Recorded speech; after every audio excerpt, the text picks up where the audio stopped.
Buenos días, tardes o noches, profesor Nelson.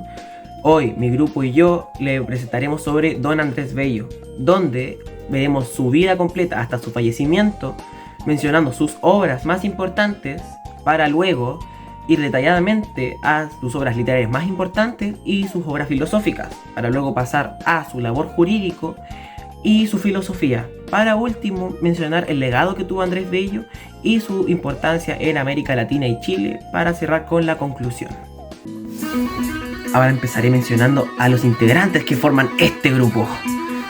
Lucas Chepillo, o sea yo. Integrante carismático, inteligente, igual músico. La guitarra de abajo la toco yo. Él les presentará sobre la vida de Andrés Bello y mencionando las obras más importantes. Ahora siguiendo con Vicente Sepúlveda, integrante súper guapo, inteligente y además muy conversador, que nos presentará sobre las obras literarias y filosóficas de Andrés Bello. Siguiendo con Maximiliano Robles, nuestro integrante guapo, resiliente, obsesivo y asertivo. Lo que se propone lo logra. Él nos hablará sobre la labor jurídica de Andrés Bello y su filosofía.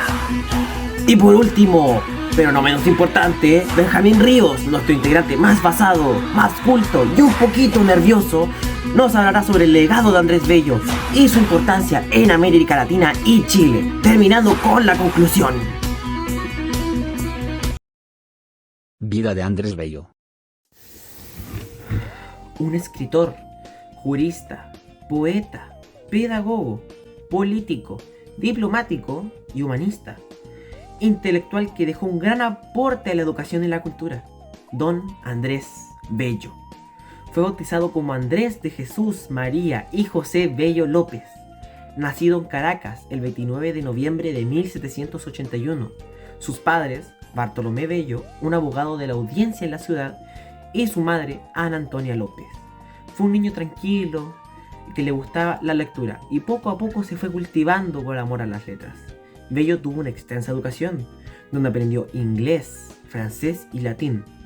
Cursó sus primeros estudios en Caracas, en la Academia de Ramón Balonsten, y luego en el Convento de las Mercedes, entre 1792 y 1796, donde fue supervisado por Fray Cristóbal Quesada.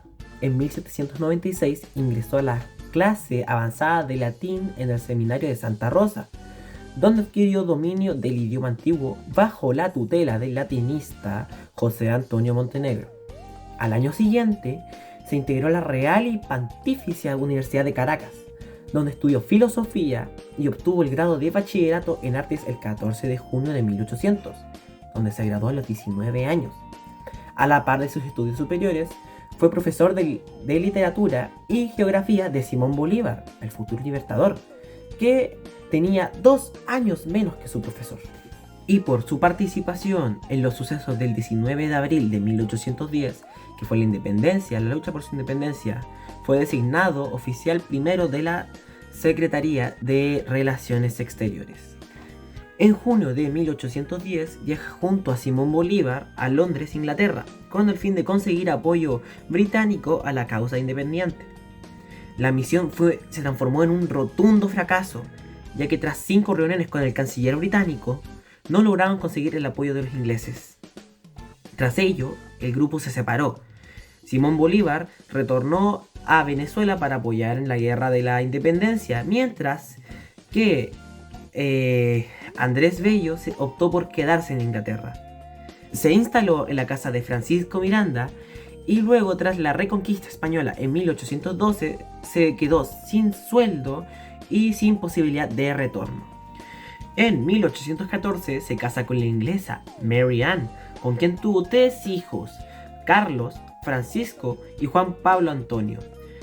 En mayo de 1821 queda viudo, luego de que su esposa contrajera tuberculosis. Ya posteriormente se casa con Isabel Dunn, con la que tiene 10 hijos. En 1821, tras 11 años en Inglaterra, le solicitó a Antonio José, representante de la naciente República de Chile, que le aceptara como funcionario del nuevo gobierno. El 1 de junio de 1822 se integró como secretario de la legislación chilena en Londres, cargo de que se le procuró que Francia e Inglaterra reconocieran a Chile como un país independiente. Desempeñó el puesto como secretario hasta 1825, año en que comenzó a ejercer el mismo cargo en la Embajada de la Gran Colombia. En 1828 fue contratado por el gobierno chileno, encabezado por el presidente Francisco Antonio Pinto Díaz, para ejercer como oficial mayor el Ministerio de la Hacienda. En 1829 viaja de Londres a Santiago de Chile con su familia. Desempeño. Su desempeño como legislador de Chile en Londres, fue académico del Instituto Nacional de Chile, fundó el Colegio Santiago de Chile, Chile lo aceptó como hijo ilustre y le otorga la nacionalidad, y ejerció como oficial mayor del Ministerio de Hacienda en Chile. Es nombrado miembro honorario de la Real Academia Española, se desempeñó como secretario legislador de la Gran Colombia, como legislador fue impulsor del Código Civil de Chile, fue redactor y director de El Censor Americano, la Biblioteca Americana y el Repertorio Americano. Es designado rector de la nueva Universidad de Chile, cargo que desempeña hasta su muerte. En sus obras destacadas podemos incluir a La filosofía moral, Oda al Anauco, Alocución a la poesía y a un artista. Murió el 15 de octubre de 1865 en su casa de calle Catedral, en Santiago, a la edad de 83 años. Esta fue toda la vida y desempeño de Andrés Bello, el cual fue una figura muy importante en la historia de Chile, en cual, en honor a su aporte en la sociedad chilena, su rostro fue colocado en el billete de 20.000 pesos. Obras literarias y filosóficas. Bueno, además de jurista, Andrés Bello era poeta y escritor. Entre las obras que más podemos destacar de él en esta presentación está El Arauco, que aquí mismo lo tengo. También tenemos A la Victoria de Bailén y, por supuesto, Alocución a la poesía. El Arauco es un poema de carácter bastante patriota. Él muestra mucho su cariño por su tierra natal, la cual extraña porque después de dejar Caracas se dedica a estudiar en Londres, en Reino Unido, y también a venir a Chile. Y en este poema dice más o menos así: Tú, verde y apacible ribera del Anauco, para mí más alegre que los bosques idalios y las vegas hermosas de la plácida Pafos, resonarás continuo con mis humildes cantos. Y cuando ya mi sombra sobre el funesto barco visite el Erebo, los valles solitarios, en tus sombrías selvas y retirados antros erraré cual un día, tal vez abandonado la silenciosa margen de los estigios lagos. Y es que de hecho Andrés Bello tenía mucha pasión por las letras. No solamente escribió poemas, sino que también realizó crítica literaria.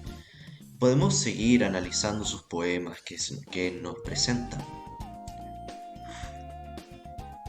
El siguiente que tengo para presentarlos a ustedes es A la Victoria de Bailén, y este poema tiene un origen bastante curioso. Usualmente relacionamos a Andrés Bello con la escritura del ya saben, Código Civil chileno, ya que él, al igual que otros personajes americanos, otros personajes de nuestra historia, era bastante libertario. Él apoyaba la emancipación de los pueblos americanos de la corona española. Y pues es bastante curioso que en este poema no estemos hablando de una victoria americana, sino de una victoria española. Con poemas como estos, uno se cuestiona si Andrés Bello era realmente un libertario americano o si era simplemente fascinación por la poesía. Debo decir que al leer este poema quedé bastante absorto porque, de verdad, uno solamente relaciona a Andrés Bello a lo que es historia americana Y uno se olvida de que también un poeta tiene que hablar de más cosas que solamente las que le interesen. En este caso, Andrés Bello representa a España como un león, el cual enfrenta a su enemigo un tigre. El tigre vendría a representar al ejército francés. Y es que la batalla de Bailén fue una victoria de los españoles, de las guerrillas españolas ante el ejército francés. Esto marcaría un declive para lo que sería el dominio napoleónico. Finalmente, la reflexión que puedo hacer es que Andrés Bello, aunque pretendía ser poeta y de hecho lo era, se dedicaba principalmente a temas patrióticos. Siempre se enfocó en esa parte de la poesía. Y la verdad me parece bastante triste porque como poeta él tenía una gran calidad. Yo hubiese preferido que Andrés Bello hubiese seguido con poemas como serían Mis deseos o A un artista. Sin embargo, él en vez de seguir por esa línea, decidió seguir con esa línea patriotera, ya que su fin era utilizarlo como un arma política. Él buscaba con sus poemas inspirar a las siguientes generaciones para que pudiesen liberar a América de España. Y eso logró. Él logró inspirar a una generación de diferentes libertadores americanos. Una pena que haya sido así porque él realmente demostraba tener un talento para la lírica impresionante.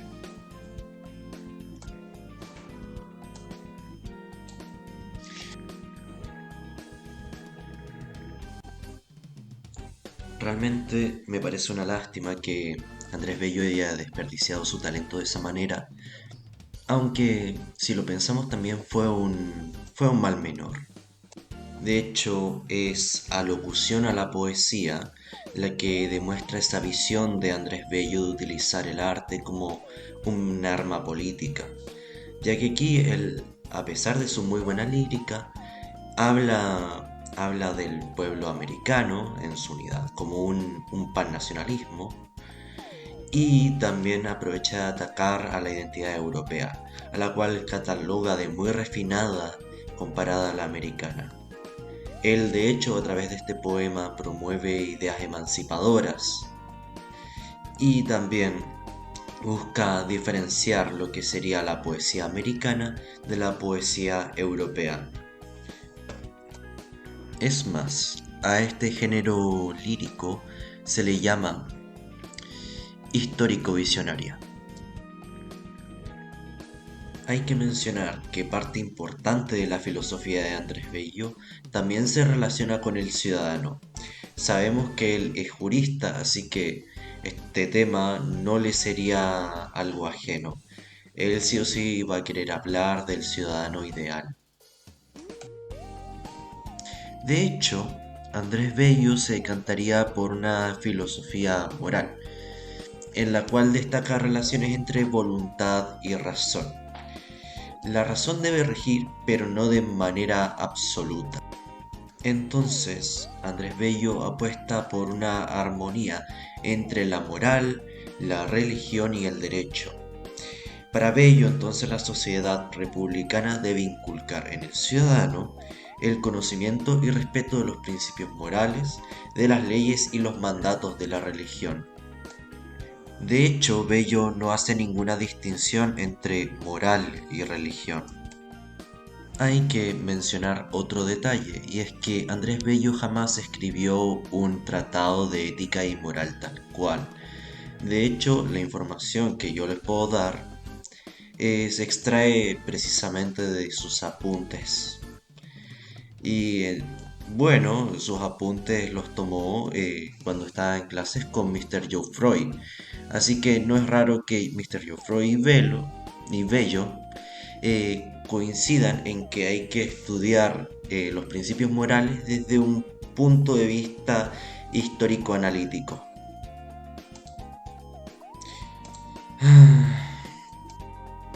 Y siguiendo con la línea sobre las ideas que tiene Bello de la moral, podemos decir que para Bello tanto la razón como también los sentimientos tienen un rol, digamos, equiparable. Tanto la razón como las emociones tienen un rol importante en la moral. Eso según Bello. Para poder justificar esto, Bello habla de los sentimientos morales. Y bueno, por último puedo destacar de la filosofía de Bello que Bello encontraba una relación importante entre la ética y la moral con la felicidad. De hecho, para él la felicidad se alcanzaba... no. Por favor, corta esta parte. Si la vas a revisar, córtala. Voy a destacar por último de la filosofía de Bello que el alcanzar la felicidad para Bello también significa trascender como hombre, lograr un fin supremo. Y de hecho aquí podemos ver también una conexión entre religión, moral y lo que sería el propósito del hombre, la felicidad. Labor jurídica y su filosofía. Mi nombre es Maximiliano y quisiese hablar sobre la labor jurídica que tuvo Andrés Bello. En primer lugar, ¿quién fue Andrés Bello? Bueno, Andrés Bello, un conocido intelectual de nacionalidad venezolana, considerado uno de los principales humanistas de América Latina, el cual, gracias a su arduo conocimiento y a sus grandes ideas sobre el derecho, tuvo una gran cantidad de labor jurídica. En primer lugar, quisiese mencionar el Código Civil, la creación de nuestro Código Civil, un 14 de diciembre de 1855, y que entró en vigencia 2 años posteriores a su creación, en 1857. Es una de esas obras en la cual honran al país el cual se producen, que fue Chile, y que según investigadores y expertos juristas es una de las obras completas, tan completas que países extranjeros han copiado nuestro Código Civil. El Código Civil de Andrés Bello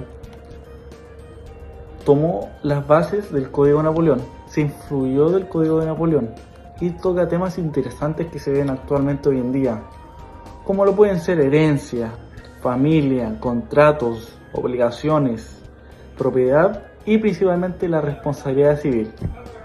Y lo hizo de una manera precisa, pues él decía que la ley es precisa.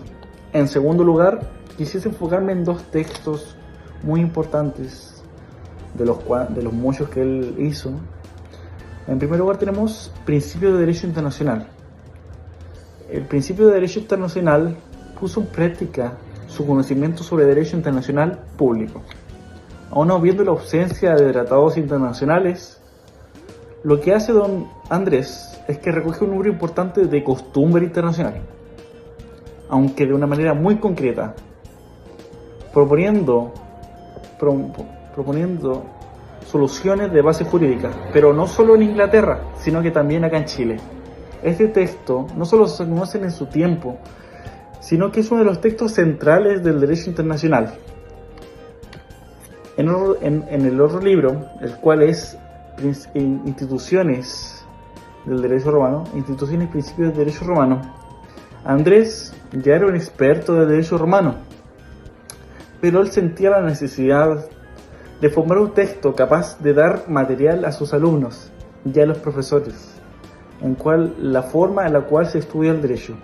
Uno de los cuantos principios que quisiese mencionar y que siento que son importantísimos, de los muchos que él ya ha mencionado, son nuevamente familia, la servidumbre de perjuicios, obligaciones, excepciones y etc. Andrés promovía la educación jurídica como herramienta para formar ciudadanos responsables. Él creó la Facultad de Humanidades en la Universidad de Chile, él siendo el primer rector de la misma universidad. Estuvo en 3 periodos en el Parlamento chileno. En primer lugar, en 1837 hasta 1846, de 1846 a 1855 y de 1855 a 1864, donde tuvo un papel importantísimo, pues Andrés, al ser un órgano senador, aparte de ser un fiel consejero del Estado y ayudar a la creación de nuestra Constitución Política Chilena de 1833. El jurista y abogado Alejandro Vara hizo un compilado de las ideas y las creaciones de Andrés Bello, el cual se llamaba Fuentes del Derecho, Constitución, Ley, Costumbre y Jurisprudencia.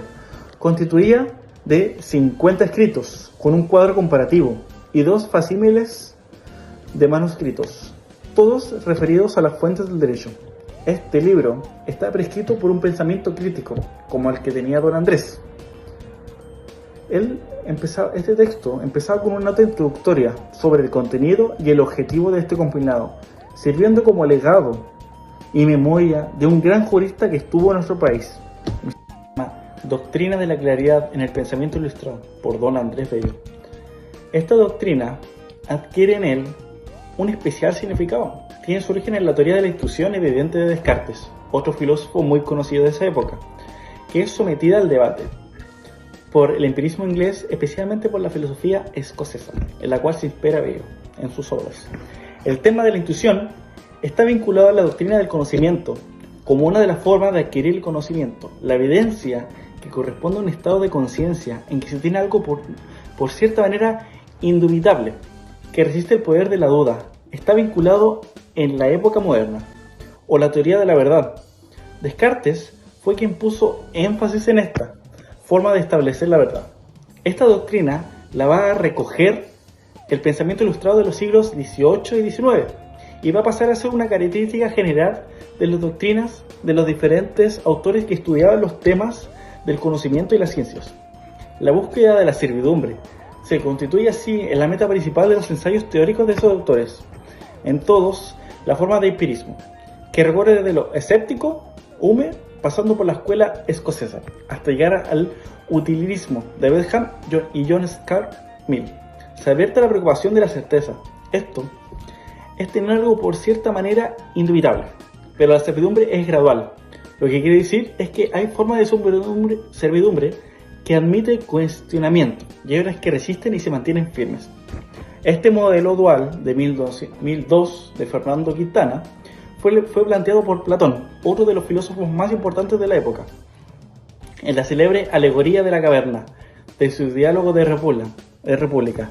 Se describe la escena de los prisioneros forzados a mirar las proyecciones de objetos reales, que no son sino sombras. La sensación de percepción sensorial de los sentidos externos entrega un conocimiento imperfecto, que puede esconder en el error o la falsedad. En cambio, la intuición intelectual o gnosis entrega un conocimiento cierto y verdadero de un sujeto, la idea arqueotipa, del cual los objetos sensibles no son solo copias o imitaciones que llenan el mundo de las sombras. Descartes, muchos siglos después, va a renovar esta línea del pensamiento.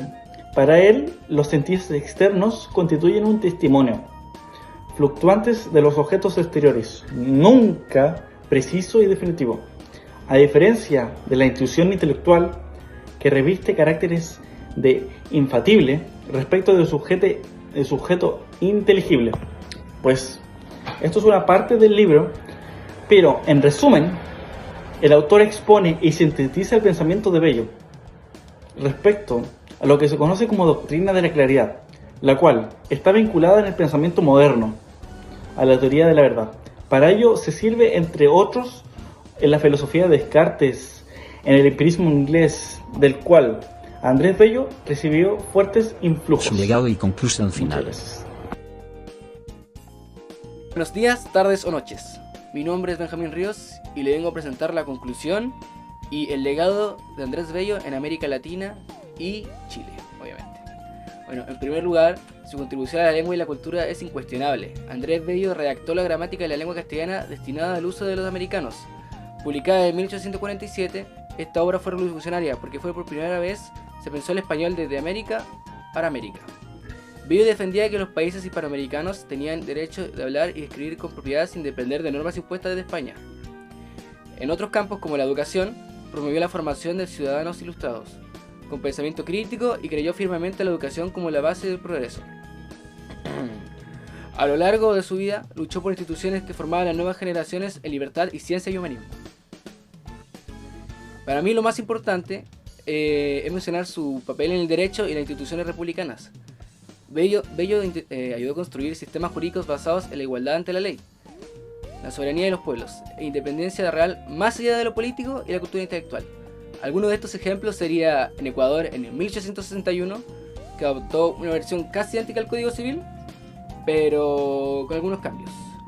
Es de las versiones más fieles, que se cree que es de las adaptaciones más fieles al Código Civil en América Latina. En Colombia, en 1887, hizo algunos cambios y reformas y adaptaciones, pero igual se considera que hubo bastante inspiración.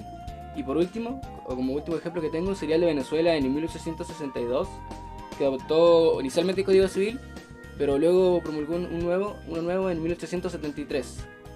No obstante, la influencia perduró.